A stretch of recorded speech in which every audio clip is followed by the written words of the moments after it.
मुझे भी weight loss करना है, मैंने डॉक्टर होते हुए सब ट्राई कर लिया है, लेकिन क्या सच में ऐसा हो सकता है?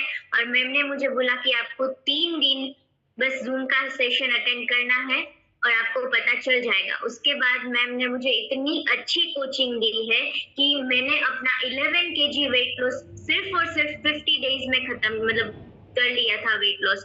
और 11 केजी 50 दिन में ये कोई आसान बात नहीं होती है, लेकिन ऋतु मैम की वजह से, उनकी कोचिंग की वजह से मैंने मेरा इतना अमेजिंग ट्रांसफॉर्मेशन रिजल्ट लिया है। और आपको पता है मैंने 2 बोनस रिजल्ट लिए हैं। वेट लॉस तो किया, उसके साथ-साथ 4 इंच मैंने फेट लॉस भी किया था, मेरी थाइस से, मेरे हाथों से और मेरी पेट से। मतलब फेस से जो फेट होती है, फेस की फेट जाना मतलब बहुत ही मुश्किल होता है, लेकिन मैंने अपनी फेस की फेट भी लॉस की है। और दूसरा मेरा बोनस रिजल्ट है कि मेरी स्किन बहुत ही ग्लोइंग हो गई थी मेरा वेट लॉस के साथ-साथ। तो मेरे ये दोनों बोनस रिजल्ट भी मुझे ऋतु मैम ने ही दिलवाए हैं। और मतलब उन्होंने पूरा मेरी डॉक्टर बन के उन्होंने मुझे ट्रीट किया है। मैं लोगों को ट्रीट करती थी, लेकिन उन्होंने मुझे ट्रीट किया है। और अब हम आगे बढ़ते हैं कि वेट लॉस करने के लिए हमें क्या कौन सी चीजें सीखनी चाहिए, ठीक है? Next slide please ma'am. Okay, first obesity and disease. तो ओबेसिटी यानी कि मोटापा होने की वजह से हमें कौन सी बीमारियां हो सकती है? तो सबसे पहले तो हमें हाई ब्लड प्रेशर की बीमारी हो सकती है। इनफर्टिलिटी यानी कि जो लेडीज होती है जो प्रेग्नेंट नहीं हो पाती है ओबेसिटी की वजह से, वो मतलब हमारे इंडिया में और पूरी दुनिया में सेकेंड बिगेस्ट डिजीज है, जो कि बहुत ही सीरियस है। Third high cholesterol, sleep apnoea, फिर इंसुलिन रेजिस्टेंस जो कि बहुत ही बढ़ जाता है हमारी बॉडी में, आर्थराइटिस जो कि अभी 40-45 की उम्र में सभी लोगों को घुटने का दर्द होता है, कमर का दर्द होता है। तो ये जो डिजीज आते हैं वो आर्थराइटिस में भी हम ले सकते हैं। फिर फैटी लीवर डिजीज, जो जिनको लीवर का कैंसर होते हैं और लीवर डिजीज होता है। हार्ट डिजीज, हार्ट अटैक आने वाली सारी बीमारियां जो होती है वो मोटापे से ही होती है। कैंसर भी बहुत बड़ा रीजन है, सिर्फ और सिर्फ ओबेसिटी की वजह से। Next slide ma'am.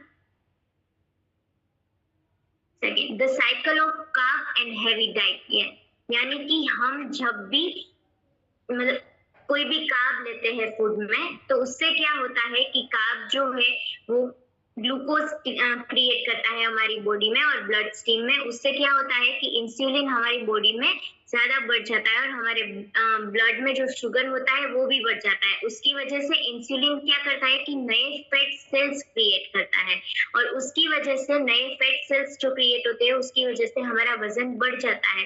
और ज्यादा जो फैट सेल्स होते हैं उसकी वजह से हम ज्यादा खाना खा लेते हैं और हमारा वेट जो है वो ज्यादा गेन हो जाता है। और आपको पता है इंसुलिन जो होता है वो सिर्फ कार्ब्स को ही बर्न करता है, वो हमारी एक्स्ट्रा कैलोरीज जो हमने ली होती है उसको कभी बर्न नहीं करता है, ठीक है? Next slide ma'am.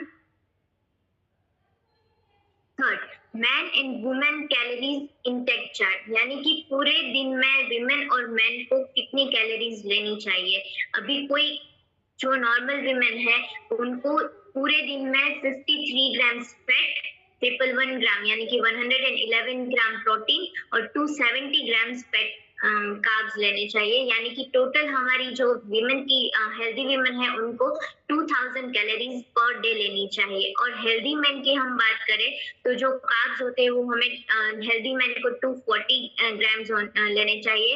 प्रोटीन है जो वो 140 और 139 ग्राम्स लेना चाहिए। और फेट जो है वो हेल्दी मैन को 70 ग्राम से थोड़ा ज्यादा लेना चाहिए। यानी कि टोटल 2600 कैलोरीज हेल्दी मैन जो होते हैं उनको लेने चाहिए। Next slide ma'am.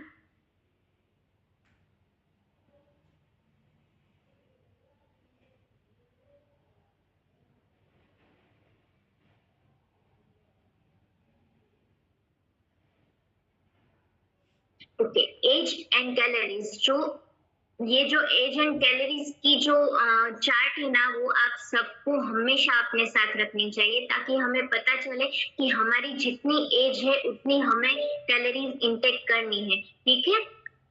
जैसे कि इसमें 21 से लेके 80 या 60 तक की एज का जो चार्ट बना हुआ है, उसमें से सेडेंटरी लाइफस्टाइल होती है, लाइटली एक्टिव और हाईली एक्टिव जिनकी लाइफ है। यानी कि सेडेंटरी लाइफस्टाइल कैसी होती है कि पूरा दिन बैठना होता है, कुछ काम वगैरह नहीं करना होता है, उन लोगों को कितनी कैलोरीज लेनी चाहिए। फिर लाइटली एक्टिव जो होते हैं, यानी कि आप थोड़े से एक्टिव भी है और थोड़े से सेडेंटरी लाइफ, दोनों की मिक्स करके हम लाइटली एक्टिव लाइफस्टाइल मेंटेन करते हैं। और हाईली एक्टिव यानी कि एक्टिव लाइफस्टाइल है, जो कि एथलेट है, कोई स्पोर्ट्स वुमेन है, या फिर जिनको पूरे दिन बहुत ही मेहनत वाला काम करना पड़ता है, उनको कितनी कैलोरीज लेनी चाहिए, ये उनके लिए ये चार्ट है। ठीक है, नेक्स्ट। डेली प्रोटीन इनटेक, हमें पूरे दिन में कितना प्रोटीन लेना चाहिए। सो मैम आप जूम कर सकते हैं प्लीज।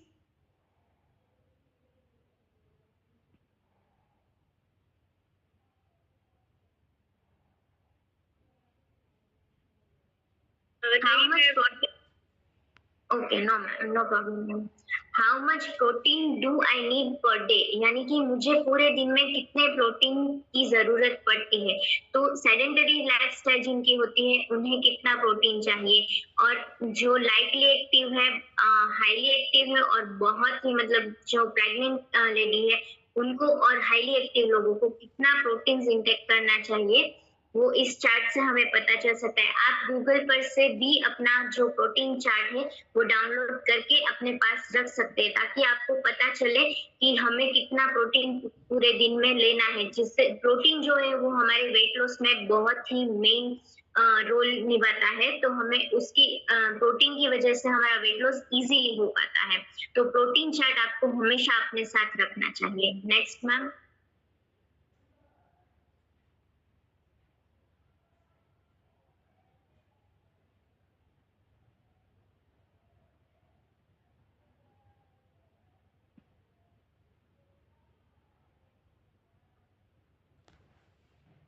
लेकिन आज हम ये भी सीखेंगे कि हमें कितनी कैलोरीज और कॉम्बिनेशन फूड किसे कहते हैं। ठीक है, तो हमें कोई भी कैलोरीज ज्यादा कार्ब्स फूड ले रहे थे, उसके साथ हमें प्रोटीन भी ऐड करना है, जिससे हमारा वेट लॉस इजीली हो पाए।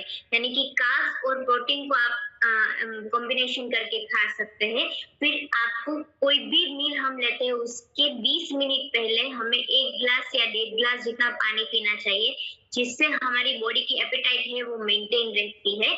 और जो भी हम मील ले रहे हैं, यानी कि लंच और डिनर, उसकी 30 मिनट पहले हमेशा कोई भी एक हमें फ्रूट लेना चाहिए, जिससे क्या होता है कि हम अपनी कैलोरीज मेंटेन कर सकते हैं। ठीक है ma'am, next. Thank you everyone. मुझे